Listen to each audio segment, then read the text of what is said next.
It's been a while since I did a video, or sort of half-decent video. I've got some bits and pieces coming, but I sort of lost my thread a bit with the fault finding at the moment. But I thought I'd just show you this radio. I think you've probably seen this if you've been one of my long-term subscribers. You've seen this radio before. This was part of a haul I picked up in Croydon about 3 years ago from a repair radio shop. And this was one of the things I found at the back of the shop. Inside this radio, there's a Roberts R900, and the chap who owned the shop couldn't remember why it had come back. It'd been sitting here for sort of 25 years or so. So I said, well, I'm interested in having it. I don't know what's wrong with it. So I paid a princely sum of about 10 quid for it. I can't remember what it was. But it's original in its box, as you can see. It's a bit faded on the back, but around the other side, that's what it should look like. I think the back of it's been facing the sunlight. So yes, the Roberts R900. I imagine 80s, maybe early 80s. I'm not entirely sure. It looks like it's obviously come back for repair because it's got a Mr. Edwin P. Lears of Union Street in Bolton. And this is a Roberts R900, as you can see, in black. And when it was purchased, it was a ridiculous price of £69.95. Now, this is in the era when Roberts started to cut back a bit on their, on their money. They didn't spend so much effort making such good radios. This is not as nicely built as the earlier Roberts radios, in my opinion. Things like the Roberts R600 here are nicer built. But what was the main reason I bought this, I wouldn't have bought it if it wasn't in the box, was because exactly for that reason. It's in a box. It makes it a little bit more interesting, a bit more special. So what I'll do is, if I can, I'm doing this one-handed because my video camera's inside, but I'm going to try and get it out of the box without dropping it on the floor. As you can see,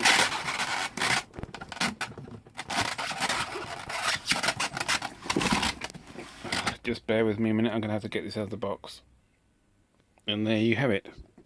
As you see, it's new condition. There isn't a mark on it. It's still got its little label on the side saying it's built in Britain and how wonderful it is. I have put a battery in it, and the battery is actually in it from the last time I powered it up when I got it from the shop, so I just wanted to make sure the battery is okay. The good thing about these old carbon batteries, they don't seem to leak.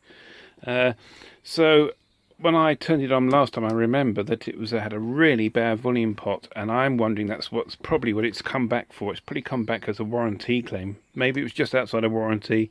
There was a quibble on what they were going to do, if they were going to change the pot or replace the radio, or I don't know, maybe the seller said, I don't want it, it's rubbish. You never know the stories of these. But we just got the IF amplifier, and I'm testing the IF strip on it. So yeah, we don't know what the problem is with the pot, but it certainly has got you can't really hear it now, but it certainly was very noisy. I've just squirted it with some contact cleaner. But this is it. This is in the condition it's in. As you see, it's absolutely pristine. The grill's in unmarked. It hasn't had any use. The wood's perfect. The handle's perfect. The back of it's nice. There's a little tiny blemish there, but I think that's just a spot of paint. It really is in lovely condition, and it actually sounds really nice as well. Actually, let's just switch it on. Obviously can't run it for long, but it has got that big Roberts sound of the R600s and things. For a Grammy for pop, classical and jazz. Yeah. She could cover really all nice. Okay,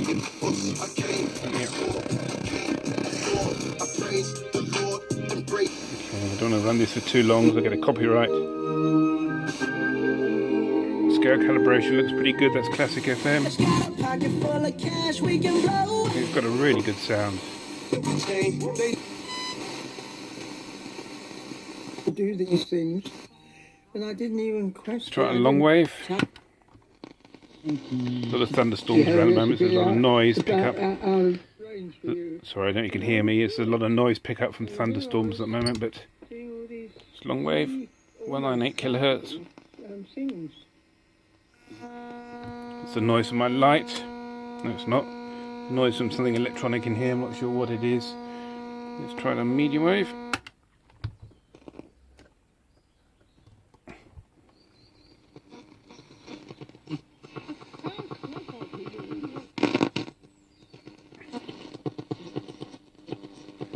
Sure what that noise Barcelona. is. This is Argentina's Marco Trungelliti, who's 190 in the world.